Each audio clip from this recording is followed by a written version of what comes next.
The dawn of a new day, a new season, and a new car evokes dreams of glory. The endless fire, banked during the off-season, is renewed, but the challenge is the same.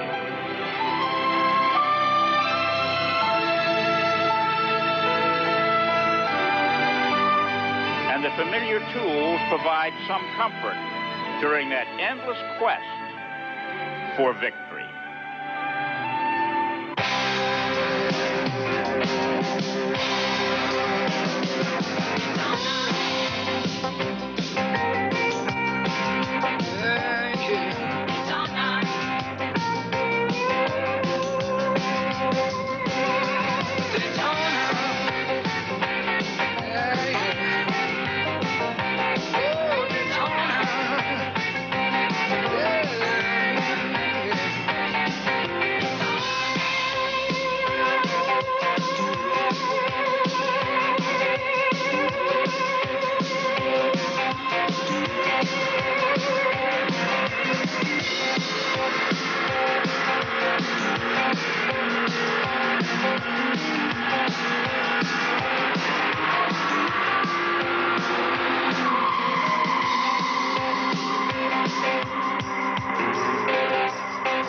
In his book, author Robert Daly calls it the cruel sport. I call it America's most exciting sport, where its winners are legendary, and today's stars are charismatic heroes. This month, all roads lead to Florida, for it's the annual pilgrimage to this cathedral of speed. Good afternoon, everyone. I'm Chris Economaki here for the biggest sporting event in the southeastern United States. Tomorrow's Daytona 500 has been sold out since last March, and car-conscious America has filled every hotel and motel room for miles around. So what is the allure? For one, stock car racing is a phenomenon, born and bred in these United States. A sport where a driver may be known as King Richard, who keeps coming back due to a deep-down yearning and burning for another win to his car and his fans, long after athletes in other sport would be retired. And it's a sport where women idolize the stars and the men root for the cars, the nameplate of which may be the same as the one in his driveway. Tomorrow's Daytona 500 is the Super Bowl of stock car racing. And the twin 125s you're about to see are the playoffs. Now, let's go to Ken Squire, who called tomorrow's Daytona 500 on CBS. Well, thank you, Chris. For just a moment, let's talk about newsmakers here. And if there is one newsmaker for sure, it's the man in black. Number 3, Dale Earnhardt. He swept up all the winnings there are around this place, except the 500. Lost a couple of them when he ran out of gas. Last year, of course, had that tire cut down in turn 4 on the final lap. Along press row, everybody's saying he is the man to beat. He's looked invincible thus far this week. And to my colleague, David Hobbs, who's your newsmaker out here? Well, there's no doubt about it that Dale Earnhardt has been dominant this week, except in one key aspect, because when all's said and done, Davey Allison in his Ford is on pole position for tomorrow's Daytona 500. It just so happens that neither of these guys have matched up. Allison wasn't in last week's Busch Clash, so dominated by Earnhardt, and they are in different heats of the upcoming 125s you're about to see. Only time in tomorrow's Daytona 500 will tell who is going to be the winner out of these two. Now, there's one other major story here for sure this year. The King is back. No, make no mistake about that. And with more on the story, here's Ned Jarrett. And, of course, Ken, the recognized king in stock car racing is none other than Richard Petty, 7-time winner of the Daytona 500. Richard, you're looking like the Richard Petty of old here. Well, Ned, we've had some good practice laps down here. We qualified pretty good, I think 14, something like that. And our practice and stuff's been good. We've been doing some drafting. Of course, things be working good, so we're looking forward to getting started. How about Dale Earnhardt? Everybody's talking about how good he is. You got anything for him? Well, I don't know about Dale. I watched him in the Busch Clash and watched him doing some practicing and stuff. And he's not fast enough to probably run off and leave anybody, but he's plenty fast enough to lead. So he's going to be really, really tough. Ken, I believe this man at 53 years old is still capable of winning the Daytona 500. It could come tomorrow. Well, he really showed his stuff in the first 125-mile qualifier. If you don't believe it, just stay with us as we're getting ready to show you the twin 125-mile qualifiers here at Daytona. They were dandies. They're coming up after these messages. The Gatorade Twin 125s is sponsored by Ford and your Ford dealer, where Leadership Month means a great time to buy. Gatorade Thirst Quencher, Gatorade for that deep down body thirst. Goodyear Eagle Radios, the best-selling performance radios in the world. And by Bud Light, everything else is just a light. Time here at Daytona, several showers pelting the 2.5-mile high-banked oval. But about an hour ago, we got some blue sky. They've been drying out the track, and we're just about to a green flag condition for the first of the twin 125-mile qualifying races. And a crowd that looks to be over 50,000 sought shelter. They're back in their seats ready to go racing. So are we, and let's meet the pole sitter right now, standing by with Mike Joy. Davey Allison, 9 different pole winners for the 500 have won their qualifying race. What are the chances of you being the 10th one today? Well, Mike, Texaco Haviland Thunderbird's been running real good in practice. Of course, we qualified good last Saturday, but I'm real happy with the way the car's driving, and we're just anxious to get this race underway. No gas gauge on this dash. Can you go the distance on one tank? Yeah, we can go the distance, and we're going to top off. They want us to dry the track off, and then we're going to come in and top off, and we'll go all the way. Davey Allison on the pole. The strategy, though, is a bit different further back in the pack. Let's join Dave Despain. Way back here in 14th starting spot, we find Jeff Bodine. He's a former Daytona 500 winner and the winner of this race last year without stopping for fuel. I want to know what you're doing so far toward the back here anyway. First, I'd like to say hi to all the girls and the guys over in Saudi Arabia. We appreciate what you're doing. This is strategy. The track is green. We knew it was going to rain. No rubber on the track. By the time I get to the corner, these guys will lay down some rubber. My tires won't be wore out. We'll be in good shape for the rest of the race. If you believe they planned this way, we could make you a good deal on this Ford Thunderbird. Jeff Bodine coming from 14th spot. Remember, he has to finish 15th or better to be assured a starting spot in the Daytona 500. Now let's check the starting lineup with Ken Squire. The starting order for the first 50-lap, 125-mile qualifying race. On the pole at 195.9 miles per hour, the Ford of Davey Allison. And alongside is Harry Gant in his Oldsmobile. Row 2 is the Virginia row, Rick Mast and Ricky Rudd there. Going to row number 3, it's Alan Kowicki in his Ford out of Wisconsin, and the 85-87 champion Bill Elliott. For row 4, making his 31st entry into the 500, it's Richard Petty and Dale Jarrett. Row number 5 is Hut Strickland from Alabama and Michael Waltrip from Kentucky. Row 6 is the defending Daytona 500-mile champion Derek Cope and Mickey Gibbs. Row 7 from Pennsylvania, Jimmy Spencer and the 86 Daytona 500 winner Jeff Bodine. Row number 8, that's Jim Sauter and Phil Barkdahl. Row 9 is an all-rookie row. The ex-sprint car champion Sammy Swindell from Tennessee and Ted Musgrave from Wisconsin. In row number 10, it's Eddie Biersquale from Texas and Dorsey Schrader's here out of Missouri. Row 11, Rich Bickle from Wisconsin and rookie Dave Mader. In row 12, Jimmy Horton from New Jersey and Bobby Hillens back in car number 27, starting on the outside of that row. The 13th row is Greg Sachs from New York and Mark Stahl of San Diego, California. Row 14 harbors Brian Ross of Ballston Spa, New York, and Del McCoward of Savannah, Georgia. And rounding out the field, 29th position from Augusta, Georgia, it's Phil Duffy. Ken, as we prepare for the start of this first 125-mile qualifying race, we'll need to keep an eye on the grass on the inside of the racetrack in case the car spins out down there because of all the rain. That is very wet. A car will have no traction there. In fact, in past years, we have seen in a wet condition cars actually dig into the mud and flip over.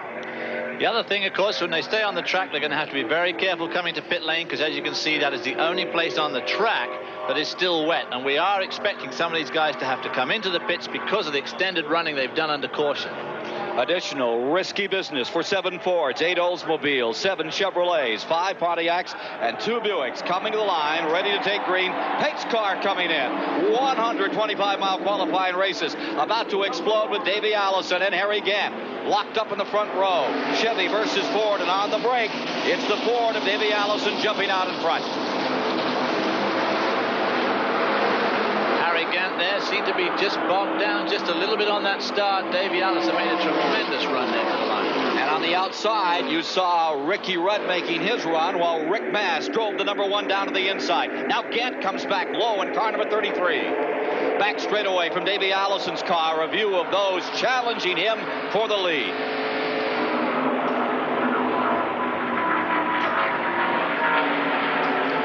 third, Richard Petty making the move in car number 43, going by again. Up to fourth. And from his in-car camera, here he is closing on Rudd. Richard making a run early in the going. Making a good run now. These guys are going to be just a little bit cautious on these opening laps because the track has been extremely wet and will be just a little bit green to what they were used to yesterday afternoon. First lap under green has Davey Allison out in front. Rick Masters in second. Ricky Rudd in third. Petty's in fourth. Harry Gant in fifth. Dale Jarrett up to sixth. Bill Elliott running seventh. Petty now beginning to pick up on those front three. I had a feeling he would be strong in this race, Ken. We'll just see how he can do. Now Harry Gant drafting up on the back bumper of Richard Petty. Trying to close in on Ricky Rudd as Harry Gant stays right there behind him. Gant in that fifth position. Petty in fourth. And there's your field, screaming through turns 3 and 4 off the 31-degree banking. Down into the tri-oval at better than 190 miles per hour. Allison stays on the point. Rick Mast out of Rockbridge, Bass, Virginia, car number 1. That Oldsmobile staying right there in second spot. Remember a few years ago when 2 years ago when he ran so strong in the Daytona 500 as a rookie, led that race for quite a while. He knows how to get around here. Lined up 1, 2, 3 in the back straightaway, and Petty just looking on from fourth position. There he is. There's Jimmy Spencer, and he is closed up from 13th to 8th in 2 green flag laps. Spencer being challenged on the outside by number 24, Mickey Gibbs. Wild racing up there in turn number 4, Ned. Scary stuff. Mickey Gibbs making a bold move on the outside of Jimmy Spencer, a brand new team Mickey Gibbs driving for this year, headed up by Barry Dobson, a veteran crew chief. And his Pontiac running fast. Made the pass look pretty good. Meanwhile, stacked right back in the middle of the pack is still Jeff Bodine, who is going to want to improve his starting position to make sure that he gets in the 500, one of Junior Johnson's cars. That would be an upset if he didn't make it.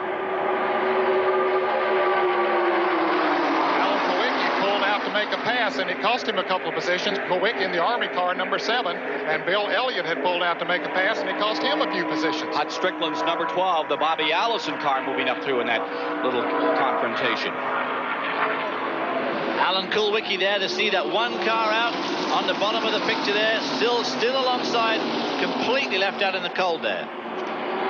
Still staying down there, not dropping back in the line. I'm not sure he's had an opening, David, that he could get back in the line, and it's cost him. That is the problem there. You've got to rely on his chaps to let you back in line. Ford, Oldsmobile, Chevrolet, Pontiac. 1, 2, 3, 4 in this first 125-mile qualifying race. Davey Allison staying up on the point. Remember a couple of years back, that incredible Daytona 500 when father and son, Bobby Allison first, Davey Allison second, drove across the finish line bumper to bumper. Now, his qualifying speed was about 45.9 seconds. Let's see what he does here in competition. A little slower.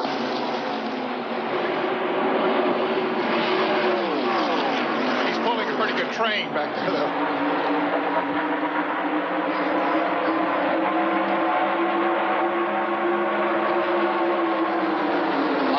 Chris Economaki. And Alan Kulwicki, driving under the Army colors, is not in the top 14.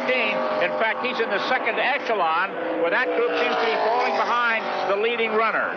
You saw Mark Stahls, number 82, pull onto pit road under green. Now, another way they can get in the Daytona 500 is by their qualifying speed. Now, I think Alan Kulwicki's qualifying speed was good enough that it would put him in the field in case he didn't finish in the top 14. Man on the charge, Mickey Gibbs, the number 24, is pulled into 6th position. You saw Dale Jarrett slipping back to 7th. Spencer is in 8th, and Bill Elliott now lies 9th. Dale Jarrett and Jimmy Spencer. Dale Jarrett there and Jimmy Spencer across the start-finish line here. Dale just slipping back into the line there. And then how do you feel about that? Well, I was glad to see him get back in line. Otherwise, he'd be back there with Alan Kulwicki. Certainly would. Michael Waltrip left out in the cold now on the back straight as they go into turn 3. Here you see Jimmy Spencer's number 98 fading up on the outside of Dale Jarrett in the 21 car in a battle for 7th position. Leader continues to be Davey Allison first, and right there Rick Mast very smooth driver. And there's the battle for 15. Last year's Daytona 500-mile champion, Derek Cope. Spanaway, Washington closes in on Jimmy Sauter. Right in front of them, Hut Strickland. Cope now into 14th, finds himself a qualifying spot. Greg Sachs just outside.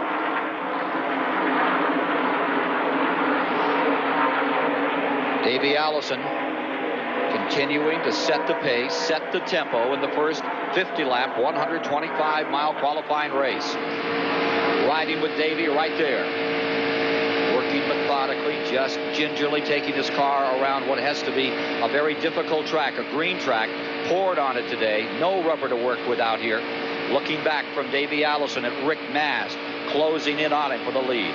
You can see Davey Allison keep on looking in his mirror there, just giving it a little bit of an eyeful just to make sure what's happening. And they're coming up now on a lapped car, so that might open things up a little bit. Mike Joy.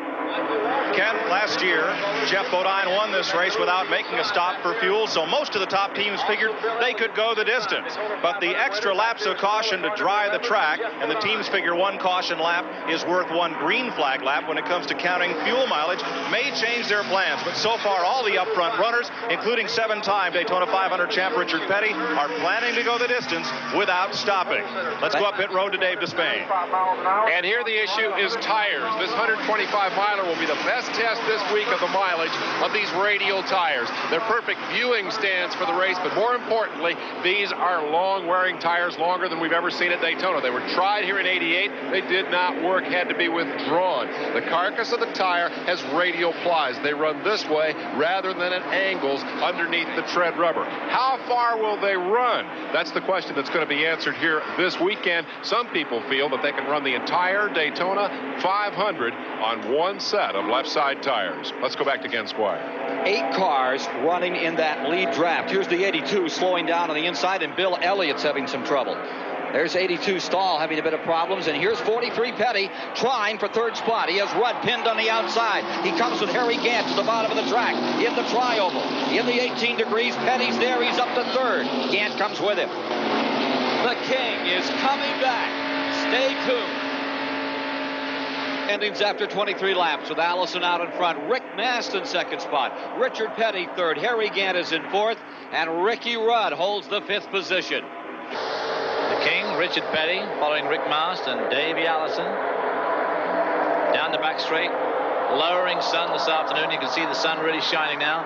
Unlike it was just a few hours ago. We had tremendous rain here this afternoon. And I personally didn't think it would dry out. But boy, it has really dried out well. Yeah, the track has gotten in great shape. Making good ground there on Rick Mast, but Rick Mast seems to be able to run pretty low there, Ned.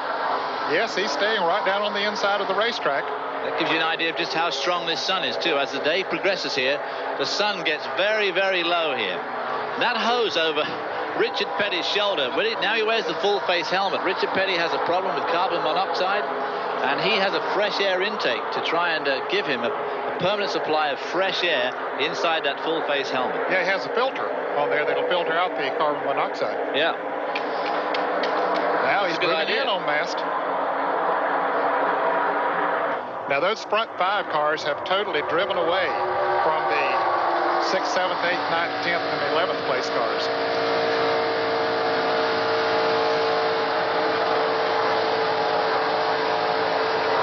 Here's number 24. That's Mickey Gibbs. He had been running in 7th. He pits for 13 seconds and comes back out again.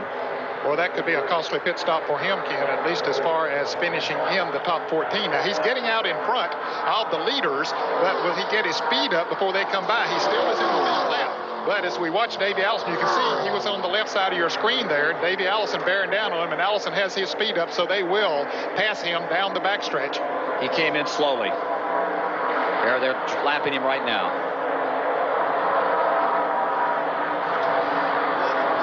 As those front 5 streak down the back straight, Hut Strickland has somehow broken away from his pursuing group and is running a very lonely 6th position at the moment.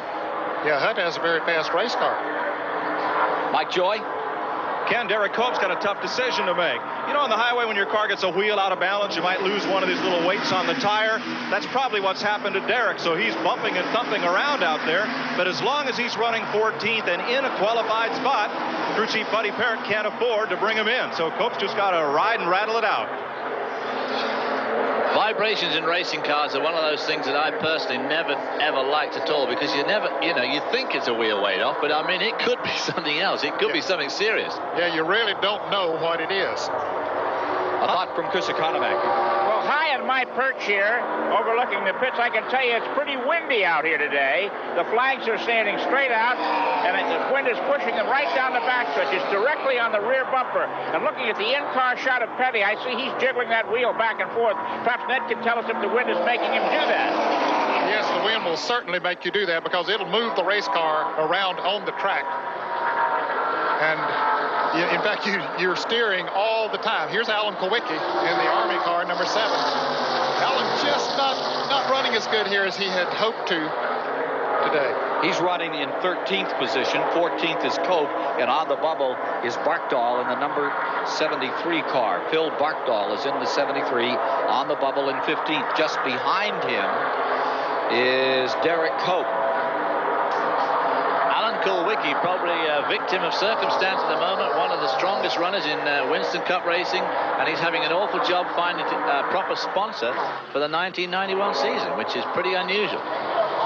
Well, you were talking about, David, the 12 car, Hutch Strickland, that broke away, and he has run down the lead pack. We'll see him, there he is, coming into the picture. He was a good second and a half behind the leaders, and he has run them down by himself without the aid of the draft of another car. Just in 3 laps, he has come from nowhere. You're right. He broke away from the other group and then got right in with the lead group. Dave Despain's got some stuff for us down in the pits. Dave? We're with Richard Jackson. His car is sandwiched between some famous names. You got Davey Allison in front, Richard Petty right behind you. First question, can you make it on fuel? Yes, we can make it all the way on fuel. That won't be any problem. Second question, can Rick Mast get around Davey Allison and win this race? That's going to be tough. Davey's running awful strong today. Want to make odds? I think it's 50-50 right now. We're going to hang in there and make a run on him. We're going to wait. We're going to try to draft to the end of the race, because making on fuel depends on drafting a little bit. So there's the strategy. Wait till late and make the move. Back to Ken Squire. Interesting situation here. That was Richard Jackson, and he has the car number 1. His brother Leo Jackson has the car number 33, and I understand they keep secrets. They don't share too much between those two outfits. Well, they're brothers, and they're both sponsored by the same company, both Oldsmobiles, but they also compete against each other. Yeah, interesting. Well, that's the South, isn't it? Brother against brother. Well, now here comes Petty. Petty pulling up on the inside, trying to make a move for second spot. Here's Richard rolling down low. Crowd is on its feet, cheering as Petty makes his move. Nash stays with him. Now we'll see how strong that car of Richards is. Yes, TP Pontiac down low on the banking and pulls it off. I think he's going to make it. And look how far Davey Allison was able to pull ahead. As long as they run side by side, Davey, that is really working to Davey Allison's advantage, because he'll just pull away from him. He's broken the draft. Mass doesn't want to give it up. He stays right there, inches back in front of Richard Petty. Petty's last win, 1984, right here at Daytona in the Firecracker, the Pepsi 400. We'll be back to see if he can win this one in a moment after a message and a word from your local stations. Laps recorded. The man on the move is Hutch Strickland. He has just moved around. Rick Mast taken over in third, and he's closing on Allison and Petty.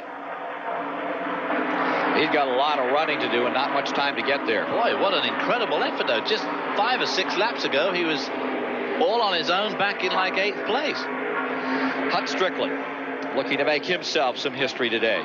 Davey Allison stays just there. 12 car lengths in front of Petty. Mike Joy in Richard Petty's pit. Ken, while Richard's cousin Dale Inman, the crew chief, is up on the roof as spotter, Bobby Loomis runs the pit. Bobby, what's Richard saying? Can he deal with Davey Allison? Well, right now we're kind of playing cat and mouse. The interval's been staying about the same. We'll just have to wait and see what we can do. He and some 80,000 of the rest of us, Ken. Indeed they are. Back straight away. leader Allison, second Petty, and here's Petty right down to the bottom. Now as they turn around this 2 and 3 at this time of day, and it's going to get worse and worse, that sun hits these cars right in the windshield, and it's very, very difficult at this time of day. And the worst spot at this point is coming off of turn 4. As they go into turn 1, they get a little bit of shade going into that turn. You can see how dark it is as they go into that turn. Those banks are shielding the sun from the racetrack. That interval from second to third has gone from 1 and 4/10 seconds to 9/10 of a second. There are your 2 leaders. But just as much a story as these 2 gentlemen is the guy back there in third spot, Hut Strickland in car number 12, who keeps edging ever closer to the 2 leaders. Into turn 3. And there you see the interval. Hut Strickland's definitely getting their draft. Even though he's that far back, it'll just be starting to help him a little bit. So if he just hangs right in between them, he could maybe make that gap up. Well, he has 10 laps to do it in. 10-lap sprint, 25 miles to decide the first of the 125-mile qualifying races here at Daytona for the 33rd annual Great American Race. Davey Allison is on the point. Richard Petty has driven his way from 7th up into 2nd position. But Hut Strickland's been the story from 9th. He now lies 3rd, and he's closing on the 2 leaders. A relative unknown, Strickland, driving for Bobby Allison, has plowed that Buick all by itself up here to become a challenger. And there you see him just behind Richard Petty as you look from Davey Allison's car at over 193 miles an hour. Well, we're all waiting for Richard Petty to win this race, but Hut Strickland could win it. Yes, he could. He has caught them now. He's got a double draft to help him there, and he could do one of those last lap bonsai efforts using the draft from both of those lead cars. Meanwhile, there's Spencer back there with Hut Strickland. They work each other over a little. The 18 car is the car of Greg Sachs, running 14th. Jimmy Spencer is in 15th, making the field. Here comes the 12 to the inside. Strickland moving for 2nd place. Hey, that looks pretty impressive. He's got power. Yes, he has. The car was handling great. He just moved up on the inside of the King and moved right around him. That allowed Davey Allison to pull away a little bit. And he's got the handle that we have only seen thus far on CBS in the Busch Clash last Sunday to get right down there on the line and make that thing stick. The new Alabama gang running 1st and 2nd. Davey Allison on the point. And fellow Alabama Hut Strickland riding 2nd. Now, he is married to Davey Allison's first cousin. It's a family affair here in the first 125-miler. His wife, Pam, is the daughter of Donnie Allison, who is the brother of Bobby Allison, who is the father of Davey Allison. Got that? Family feud in the back straightaway at Daytona. Strickland closing. Richard Petty has this view of the fight.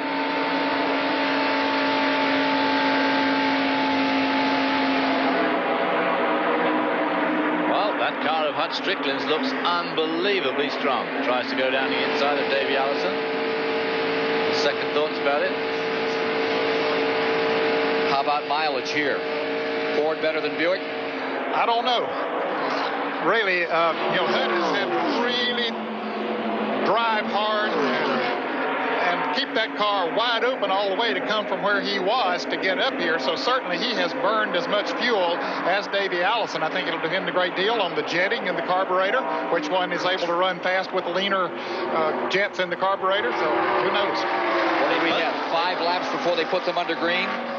Yeah, so they used up some gas there, not nearly as much under caution laps, but I think it'll be close. But they both spent a lot of time on their own in the race. Davey, of course, has led all the time, so he hasn't had anybody to help him much. And Strickland has pulled himself up through the field. About 137 miles for these leaders on a tank of gas. That's going to get close as we get down to checker time. And somebody's going to check out on this one, and it could be very dramatic. Davey Allison stays up in front. I would say that they're on pins and needles, and those guys in the pits, I'm sure they're standing there with their fingers crossed, saying a prayer, please make it to the end. I wonder what they're telling Richard Petty right now. Dale Inman and company, I'm sure, are communicating with him about the situation on fuel. And I think Ned Jarrett really called it that Strickland has had to really run hard all day, as has Allison from the point. Here's Dave Despain. It's a reprise of mixed emotions for Judy Allison. A few years ago, her husband and her son ran 1-2 in the Daytona 500. Now she finds herself in Hut Strickland's pit, but her son's leading the race. Mixed emotions? Yes, definitely mixed emotions. You know, I mean, it's our son out there, and then it's our own car driver, Hut Strickland. And, you know, if Hut can do it, more power to him. But then again, if Davey's got it, well, I guess I'm for him too. Let me ask you again how you chose this pit to be in today. Well, mostly because this pit is our deal, which pays the bills. And the bills is what it's about in stock car racing. Judy's pulling them for them both, but she's in Hut's pit today. Davey Allison told me earlier, he said, nothing would make me happier than to win and have my dad's car right behind me. A little switch when we saw that Daytona 500. Bobby Allison's last Daytona 500 win. Hey, fellas, look at that. Well, he was. We'll see Harry Gant and Rick Mast here now battling for the fourth position, but Richard Petty is beginning to close back up on those two front cars. The 1 and 33 have been swapping position back here while the leaders get ever closer. Mast is back to fourth. Gant is in fifth. That keeps going back and forth. Now we're back with the front three. Here's Petty moving in. Save the tires a little. Now ready to make the charge. Gosh, this is getting pretty much down to the wire for these guys. Look at that race for the lead there. That's Strickland working this out. There's a lot to winning races is winning races, and you just don't get that many chances. And until you've done it a few times, sometimes just not quite sure what to do when you get out the front. 3 laps to go this time by. With 3 to go, Petty has moved right back up to challenge the two leaders. Davey Allison driving the lead car. Bobby Allison's car with Hut Strickland aboard in second. Richard Petty in third, and now there's a little interval out there. Yeah, again. they've spread out a little bit. Did Davey Allison say, hey, it's just time to go now? Mike Joy? Let's find out, Ned. Richard Petty of the three is in the best shape on gas because he's been able to draft off people. But Robert Yates, how about it? Davey running all by himself. So many laps, is he going to be close on gas? Well, you know, it uses smacks with power there, but we worked on this fuel thing. We got this Thunderbird, you know, really good on fuel. We think we can make it. We're going the distance, or trying to. They have rolled the dice. And Strickland is rolling right up Michael to make another challenge. Petty coming with him. Front three to decide the 125. Down to 2 laps to go. Strickland still running low. Davey Allison running just a little bit higher in the corner, Ned. Is that just to unbind the car a little bit, you think? It could be, and maybe the car is just not handling perfect that it'll keep it down on the inside, but certainly it has been handling good enough to stay out front all the way. And there's trouble over in turns 1 and 2. Strickland's waving, man. 3 and 4, rather. Car Dorsey number 20 Schrader. and Dorsey Schrader. Sammy Swindell in car number 20. World of Outlaw Sprint Car Champion, front end gone. This one's going to come to the line right now, battling. Here comes Petty down to the inside, lap car in front of him. No place to go. Davey Allison's coming for the win. Richard Petty drops on the inside. A charge to the line. Too close to call. Yes, sir. The NASCAR cameras will have to decide that one. Lap car in the middle as Petty looked like the Petty of old, challenging Strickland, using the lap car. Strickland trying to use the lap car to throw the block. It didn't work on the King. Last lap here being turned under caution. Allison the winner, and it's Petty by an inch for second place. In third, Hut Strickland. Back to meet the winner in a moment. Dramatic development in turn 3 as number 20 Swindell collects Dorsey Schrader to bring around this remarkable finish in the first 125-mile qualifier. They race back to the line. Davey Allison in the lead. Hut Strickland running second, but look at Richard Petty. His experience paying off as he goes on the inside of Ted Musgrave. Hut Strickland on the outside. Petty barely beats him to the line. So it's Davey Allison victorious. 53-year-old Richard Petty strutting his stuff in this first 125-mile rain-delayed qualifier. Hut Strickland in second. Cars are lined up for that second 125-miler. Rick Mast, fourth. There you see further back, 6th through 10th, Harry Gant, Michael Waltrip, Bill Elliott, Dale Jarrett, Jeff Bodine, and the final qualifiers, Jim Sauter, Jimmy Spencer, Greg Sachs, Alan Kowicki, and Phil Barkdahl. Now let's meet the winner, Davey Allison, standing by with Mike Joy. Davey Allison, for the 13th time in 500 history, the pole winner wins this qualifying race. You're the 10th man to do it. Your dad did it in '81, and here you are. It looked easy. Tell me it wasn't. Well, it wasn't easy. You know, I got a good start right at the start of the race and got out in front of Harry and Rick and all those guys, and we just stayed single file. The only one that really showed any muscle out there was Hut Strickland. And, I mean, I watched him come around those guys on the bottom of the racetrack and on top of the racetrack. He looked strong, but he was going to give me all I could handle there at the end. And, you know, it got kind of exciting there for a minute with all those cars spinning down there in turn 3, the 2 cars that crashed. And I didn't know what I was going to do. I was trying to watch what they were going to do, and I just wanted to beat them back to the line. Okay. Davey Allison, winner of the first qualifying race. Let's go to Dave Despain. Richard Petty, that close to Daytona victory lane once again. What are you feeling right now deep down inside? You know, it feels pretty good. I guess we should have run third in the race, but we wound up running second because they had that accident, and I was able to accelerate him back to the green flag. So, you know, all in all, it was good day. The car ran good. The car worked pretty good. You know, crew done good. I mean, all the boys done their job. So, you know, come Sunday, if we can run that good all day Sunday, then we'll be in the hunt pretty good. Fans loved it. Congratulations. Let's go back to Ken Squire with the grid for race number 2. The starting lineup for the second 125-mile qualifying race. On the pole in a Chevrolet at 195.6 miles per hour from California, Ernie Irvan.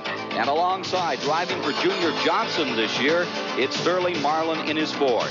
Row 2 is the 4-time Winston Cup champion, Dale Earnhardt, and his nemesis from a year ago for that title, Mark Martin.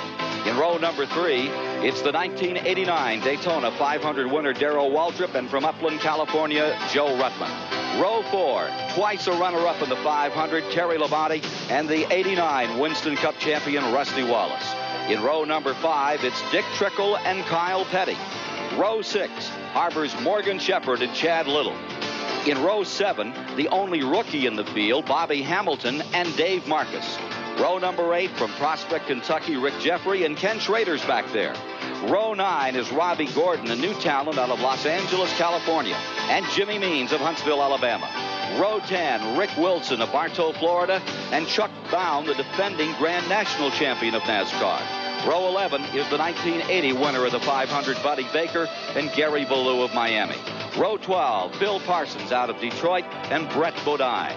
Row 13 is Jeff Purvis in the Neil Bonnet car, and Bill Venturini of Chicago, Illinois. Row 14, the veteran J.D. McDuffie of Sanford, North Carolina, and Brad Teague from Tennessee. Finally, the 29th position from Bloomington, Minnesota, Blackie Wengren.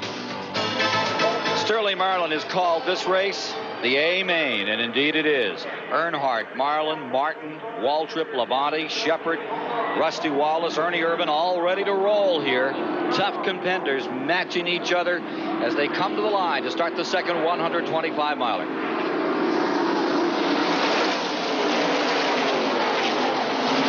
On the break, Ernie Irvan on the point, down to the inside. Staying right with him, Sterling Marlin, that new number 22 car. Well, in the Busch Clash last week, Dale Earnhardt went from 14th to 1st in a couple of laps, so from 3rd to 1st should be catch meet this afternoon. But as you've already said, this is a strong field. Earnhardt in the back straightaway. Nevertheless, stacks him 3 wide and brings Waltrip right with him up into second. Replay of the Busch Clash. We'll be back with more from Daytona following these messages. Now to Bob Schieffer in New York with a CBS News Gulf War update. Top 5 coming by: Earnhardt, Irvan, Petty, Wallace, Ruttman. Joe Ruttman with his new ride, of which he's ecstatic, looking very strong out here now. That's the Bob Brahilli Butch Mock organization. Had a tough year, that team did, with Rick Wilson behind the wheel last year. So sort of regrouped during the winter and hired Ruttman back. He had driven for that team once before, several years ago. And Ruttman is certainly anxious to go and trying to prove that their decision in putting him in the car was the right one. There's Rick Wilson on the bubble in the Stavola brothers car. In 15th spot. And about to feel some heat from Chuck Bown in car number 72 trying to make the field. The defending Grand National champion of NASCAR. That series that's worth some $4.5 million and has really grown over the last several years, Ned. Yes, it has. And Chuck Bown has helped that series to grow and certainly proving here today. There's Terry Labonte in the blue car, number 94, and Chuck is proving that he can run with the best of them in the Winston Cup Series. And the Billy Hagan car seems to be having a problem, that 94. I'm sure that's not where they want that machine right now. Well, during the winter testing here at Daytona, Terry Labonte had the fastest recorded speed. Well, he did a pretty good speed in qualifying on Saturday. Do you think that that'll probably get him last Saturday? That'll probably get him in the race. Yeah, he ran over 193 miles an hour. I think anyone over the 193 bracket will certainly get into Daytona 500 should they not get in the top 15. A guy who I must say I'm a little bit surprised we haven't seen much of him this afternoon, and probably not likely to, is number 66, Dick Trickle. I thought he'd go better. Yeah, last year in this 125-mile qualifying race, he charged to the front in the race, but now he's not doing anything, and his qualifying speed certainly won't get him in the race. Could be a provisional starter for the Cale Yarborough team. Trickle out of Wisconsin Rapids, Wisconsin, as Dale Earnhardt at number 3 stays in front. And the question always is he showing you all the cards he has? He's out in front. He's never won the 500, and he's really focused on that. There you see Trickle at 66. I'm told that his qualifying speed, 192 and change, just might get him in. I think he'll be on the bubble. There's Dave Marcus. Dave Marcus in car number 71 trying to make a pass on him. 18th position back there. Here's Chris Economaki.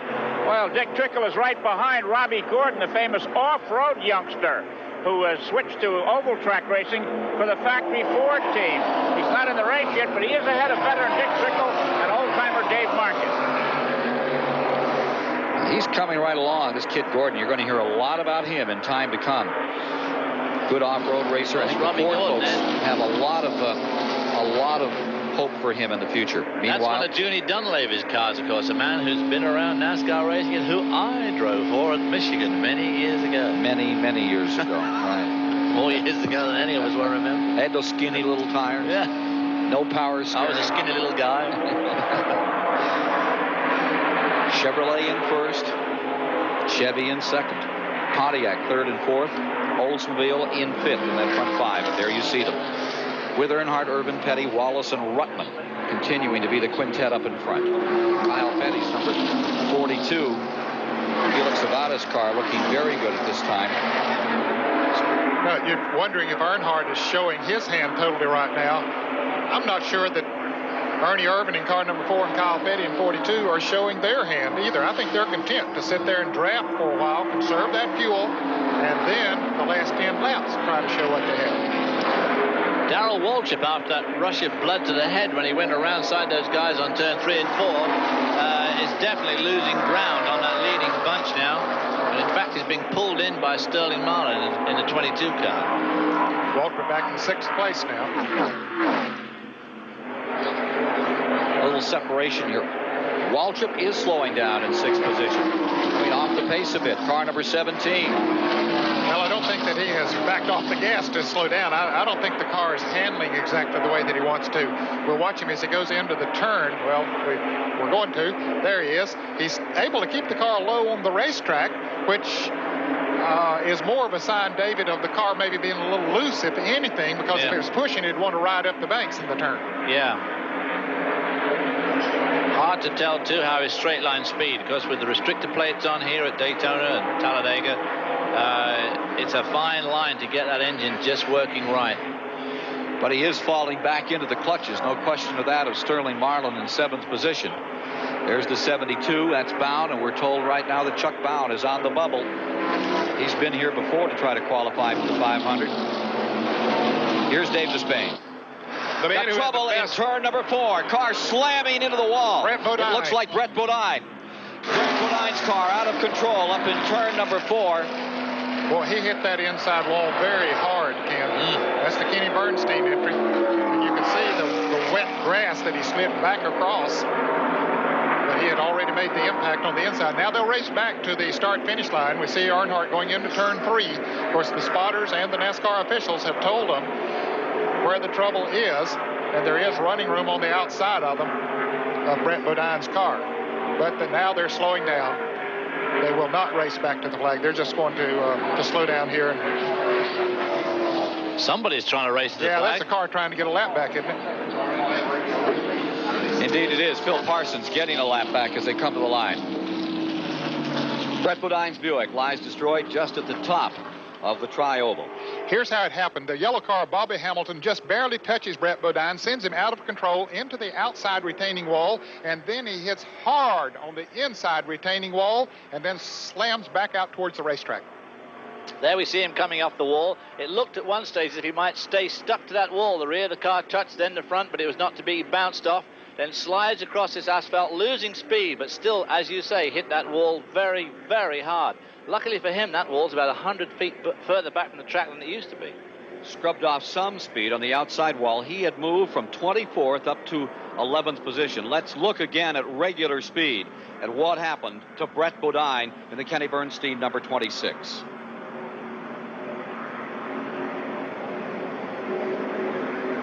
What's it like to tag a wall at this speed? Well, I'll tell you, it hurts, Ken. He had no control of the car. The steering was already out after he hit the first wall on the outside, and then his brakes would have been gone too. He almost slid back into the traffic of the oncoming cars. Jeff Bodine, his brother, coming around the car. He was on the headset apparently because he was giving a signal okay as he came out there. We'll be back with more from Daytona following at Daytona, still attempting to extricate Brett Bodine from his crashed car in this 125-mile qualifying race, using the jaws of life here to cut right through those roll bars. Look again at what happened. He was already out of control. He and the yellow car had already touched Brett Bodine. It looked like, as David said, he might stay on the outside wall, but that was not to be. David, he's got to be pressing on those brakes. Well, I tell you, he's going to have cramp in his right calf muscle for about a month as he tries to snap that brake pedal off, but to no avail as he slams into that wall after careening across that asphalt, bounces back onto the grass verge, and as you said earlier, very nearly back into the traffic. Fourth appearance, attempting to qualify for the 500 for Brett Bodine. And here he comes out. They have a neck brace already on, and he's going to walk away from this one. Albeit a little wobbly, he's up and headed for the field hospital for a checkout.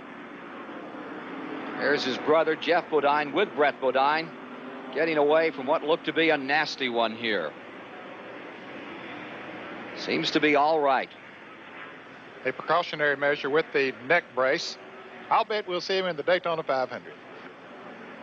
Waving to the crowd as he climbs into the ambulance, Brett Bodine. The top 15, if they were to stop the race right now, be qualifiers for the 500. There you see Wallace back in 5th, and Baker is in 10th.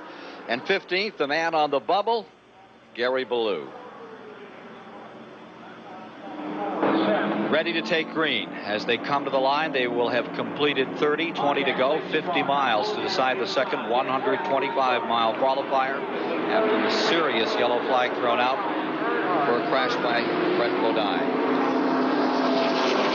Field is away under green, and there's a question on whether or not Earnhardt can make it to the finish. Well, we heard a rumor that he might be concerned about his fuel mileage, but those caution laps could have helped him some because he wasn't using nearly as much fuel during that time, so we'll just have to see.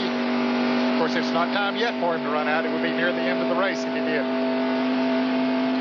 We see Ernie Irvin as they go down the backstretch. The sun getting very, very low and weak now.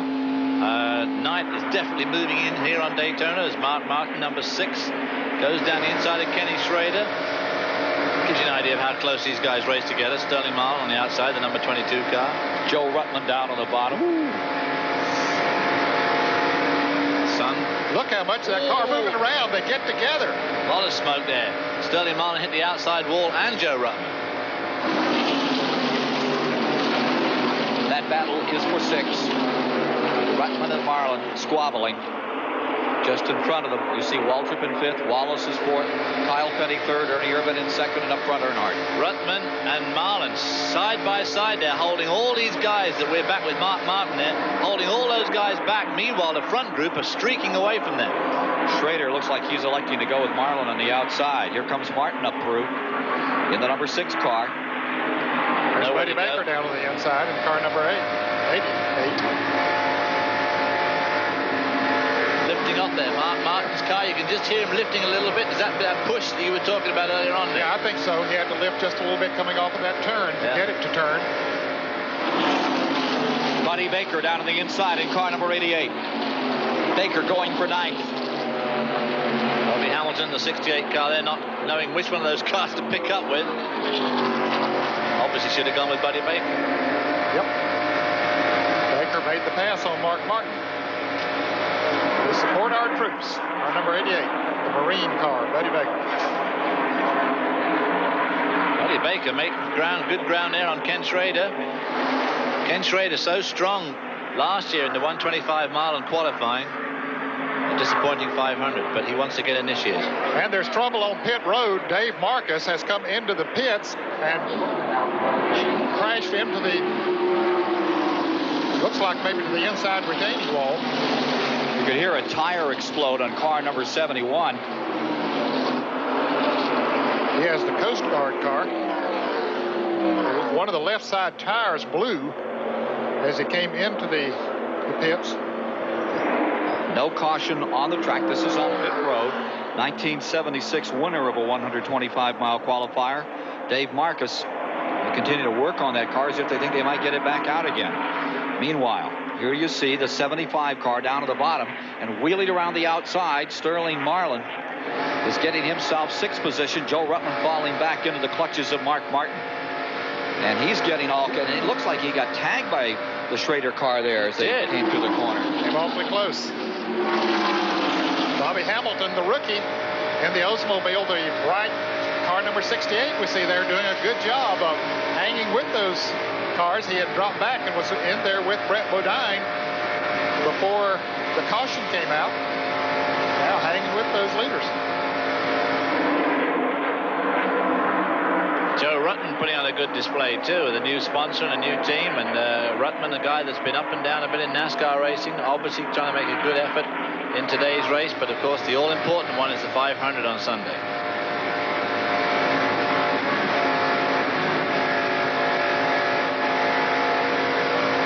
See him come out of the sun there, Mark Martin. It's a little bit of a lift, you see. He's even getting a bit of push now in the tri-oval. Let's watch him as he goes into turn 1 and 2. See how dark it's getting there. Oh, it definitely lifted there, didn't he, Ned? Yes, he did. He lifted off the... Settle the car down. Yep. More from Daytona after these messages and a word from your local station. Daytona for CBS coverage of the twin 125-mile qualifying races. Here's the look from Earnhardt. Out front, clear sailing. Behind, he has to cope with the Chevrolet of Ernie Irvan. A thought from Chris Economaki. Well, the second-place driver, Ernie Irvan, and the third-place driver, Kyle Petty, are great friends. And last night, they hosted a radio show, and all they talked about was how Dale Earnhardt could be beaten. And now they're both in a position to possibly pass him. The fact that they are friends, they may get to working together. But it was really under their skin that everybody was saying last night that Earnhardt is unbeatable. And Irvan in second and Petty in third said, no, he's not. 10 laps to go, this time by. Here's Mike Joy. Ken, a lot of folks in the grandstand and along pit road have these little handheld scanners, and a lot of them, including CBS, have been listening to Dale Earnhardt. So earlier when he said, geez, I don't know if we can make it on gas, everybody started running up and down pit road, including us. I think he said that just to see who's listening. Engine builder Ed Lanier says they are going for it all the way. Throwing him a dummy, a little bit of a ploy. Yeah, I think it's sort of a decoy that he sent out there. He's smiling about it. Waldrop back in 5th. Sterling Marlin stays 6th, and Buddy Baker is in 7th. Now, Ken, according to my unofficial stopwatch here, they're running about 3 to 4 tenths of a second faster than the first 125-mile race. Which is another telling tale of Dale Earnhardt's prowess, of course. Yeah, and I'm sure that Davey Allison and his crew have their stopwatches on him. They know how fast they were running each lap, and now they're clocking Dale Earnhardt to see what they'll have to do on Sunday in the Daytona 500. The Richard Childress, number 3, stays up in front. Earnhardt aboard. Then the Morgan McClure, number 4, in second. And Felix Sabetis is number 42, showing its colors in a very strong run in the second 125-mile qualifier. Ernie Irvan hanging on very, very well here. And, of course, he may yet make a late charge. Now, you know, I talked about the difference in the speeds. Now, it is a little cooler. Sun is a little farther down. The track should be a little faster now, so maybe that could be one reason that Earnhardt's running a little faster. Well, I'm sure the air is a lot cooler, too, which obviously will just crank out just that little bit more horsepower. Earnhardt has them covered. The question is, does anyone have anything out there with which they can fold his hand? Nice Thursday evening drive for Dale Earnhardt so far.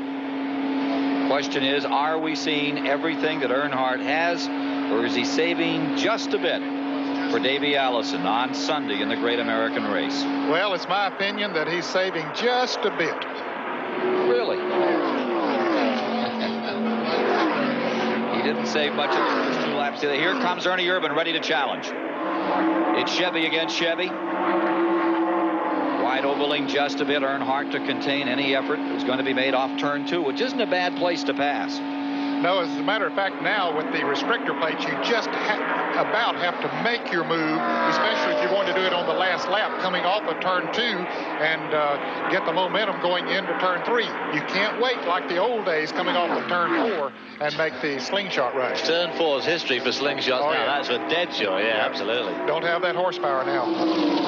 I think that Dale Earnhardt must be sandbagging to a certain extent, because the way he went from his second row position back to the front and the way he did it last week in the Busch Clash, I mean, he gets in the front and he just rides there. So, you know, we don't know how much he's giving him. The 42 backs up a little. It's a 2-car battle right now. A thought from Dave Despain. Junie Dunleavy first came to Daytona in 1950 and says he can't remember having missed one since. Today he's got problems. He's talking to his crew right now, but this is the Robbie Gordon car. And Junie, what's the problem with that car? Well, he got tangled up with the 72 car a few minutes ago, and he's got a slight vibration. So he's just kind of taking it easy, and we're going to see if we can finish it. Can you get that car in the 500? We've got a pretty good speed for qualifying, so we hope so. There's a real veteran, 41 years here at Daytona. Remember, last year he was here with Ernie Irvan. They had no sponsorship. That deal fell apart, and now he's back with Robbie Gordon, and Ernie is on Dale Earnhardt's tail. Meanwhile, David, we saw Kyle Petty take a very deep breath, charge back up under Ernie Irvan, and now fall back about 5 car lengths. Yeah, he might have had to back off the gas there just a little bit, Ken. And when you do with these restrictor plate engines, you lose a lot of momentum and a lot of ground. And of course, you have absolutely no way of making it back up. I mean, every inch you've got to chisel to get it back. There's the 6-spot man. That is Sterling Marlin in the 22, and right behind him, Joe Ruttman in the 75 has taken over in 7th, and Buddy Baker drops back 1 position into 8th. Battle for 6. Marlin, Ruttman, Baker. Mike Joy. Ken, Dale Earnhardt's got to be having a good time. You've talked about the lights coming on here at Daytona. He just called in to tell his crew it's the first time he's ever run a night race here. I was just going to say, look at those lights up in the grandstand. Although the sun is still shining on the back straight. 5 laps remaining. 5 to go, and the shadow's getting very long here at Daytona. Yeah, it's getting pretty dark on the front side of the racetrack. On the back side, where the sun can still peek over the grandstands, it's pretty bright back there. Chad Little's number 19 on the bubble, and 72 bound, trying to make it into the field. There's a possibility that they may throw a caution and call this race, but there is only 4 laps to go, so probably they'll just hang in there now. Earnhardt stays up in front. Irvin 2nd, Kyle Petty 3rd, Rusty Wallace 4th.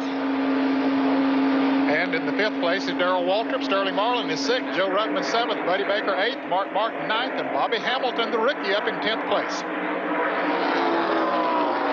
Kenny Schrader, the Rick Hendrick car, is 11th, which is rather further back than I thought we'd see him. And Rick Wilson in the 8 car is 12th. And Robbie Gordon now is out in the top 15. Chad Little being shown on the bubble in 15th position. But Junie Dunleavy reckons they've got enough qualifying speed to put them in the race. Well, we'll just have to see how it all works out. A couple of drivers from the Northwest. There you see Chad Little trying to hold off the car number 72 as they come back to the line. Chuck Bound up in front. Here's the struggle. It is Dale Earnhardt in front, and the driver who he has helped a great deal, Ernie Irvan, to get himself a good ride, keep him going. In fact, at one time, Earnhardt even set Ernie Irvan up with a car to bring down here to Daytona and run in the Grand National race. Yeah, he became friends with Ernie when Ernie came from the West Coast and saw that he had a tremendous amount of potential. So he knew how much of a struggle it was himself, Dale Earnhardt did, in trying to get up through the race. So he has helped guys like Ernie Irvan. 2 laps to go. Final 2. And again, notice Kyle Petty closing in another time. The Pontiac of Petty moving into those 2 Chevrolets. It's a battle between 3 cars. Earnhardt attempting to win a 125-mile qualifier for the 4th time. For Ernie Irvan Urban or this man, Kyle Petty. It would be their first trip to victory lane in a 125-miler. Now the question is, can they make it on fuel? They ran a number of laps under caution, which should have let them conserve enough fuel to make it all the way. Down they come out of 4. And these three have really put some tremendous daylight between themselves and Rusty Wallace, Darrell Waltrip, and Sterling Marlin. They've dropped off the pace, sadly, towards the end. In fact, about the only daylight here as it's nearly pitch dark as we go into turn 1 for the last time. Final lap is underway. Let's see if Ernie Irvan has anything more. Earnhardt. Ooh, sparks there coming off Earnhardt's car. Very low at this late stage in the race. Obviously no problem with his tires going off. Kyle Petty moves in, closes up, picks up a draft with number 4 and tries to close on number 3. Yeah, you wonder, is Earnhardt running out of gas? He pulled to the inside to sort of block them, but maybe that was just a move to keep them from trying to draft by on the inside. Out of turn number 4, Kyle Petty looks outside. Here they come from Earnhardt's vantage as they come to the line, switching back and forth. It is Petty, but it's Earnhardt to the line first. Ernie Irvan in second. Kyle Petty in third in the second 125-mile qualifier. And we'll meet the winner, Dale Earnhardt, in victory lane after these messages. Daytona ends gloriously for Dale Earnhardt. Ernie Irvan in second, Kyle Petty third, Rusty Wallace fourth, and Darrell Waltrip in fifth. Taking a look just behind him, it was Sterling Marlin 6th, Joe Ruttman 7th, Buddy Baker 8th, Mark Martin 9th, Bobby Hamilton 10th. And rounding out the top 15, Jeff Purvis, Ken Schrader, Rick Wilson, Dick Trickle, and Chad Little make it into the Daytona 500. Let's go to Dave Despain standing by with the winner in the second 125-mile qualifier. Familiar family portrait, same one we saw Sunday in the Busch Clash. Now, you told us then we hadn't seen your best stuff after you tore them up in the Clash. Have we seen your best stuff now? Well, this is our better car, hopefully. It's good enough to win the 500. That's a long race. Today was just a qualifier, and, we did a good job, the crew and the guys, and, the good Lord give us a safe day, and, we just come on home. I was worried about getting it in as far as the weather, and then, it changed the track a bit. The car was a little tighter than what I thought it'd be, but we was good. It looked easy. Didn't look like Ernie had much for you there at the end. Were you concerned at all? Well, him and Kyle hooked up that last lap and drafted up to me down the backstretch. Ernie bumped me a little going in through there, sort of wiggled me, but we got through there okay. Congratulations to you, Dale Earnhardt. Thank you. I'd like to say hi to all the guys over in the Persian Gulf and wish them, safe trip home. Now let's go to Mike Joy with Ernie Irvan. Ernie Irvan will start the 500 from the front row, but today's race. What do you think? You had the best view in the house. Have we seen all Dale Earnhardt's got? Well, yeah, I think that's all he's got. He's like us. He wasn't handling, we weren't handling, so, it slowed our speeds down about a half a second, so it enabled a lot of other cars to run with us. But I think come the 500, we're both going to get our cars handled a little better, and I think we're both going to be awful tough to beat. So we haven't seen all Ernie Irvan's got. Well, it was all we had for the day. With some chassis adjustment and things like that, I think we got a lot more left in the car. And, if we can come back and do that, this Kodak Film, Delco Remy Chevrolet AC spark plug cars can run awful good. All right, that's everybody. Let's go back to Ken Squire. Coming up, a live Daytona 500 update and a look at the starting grid for the Great American Race.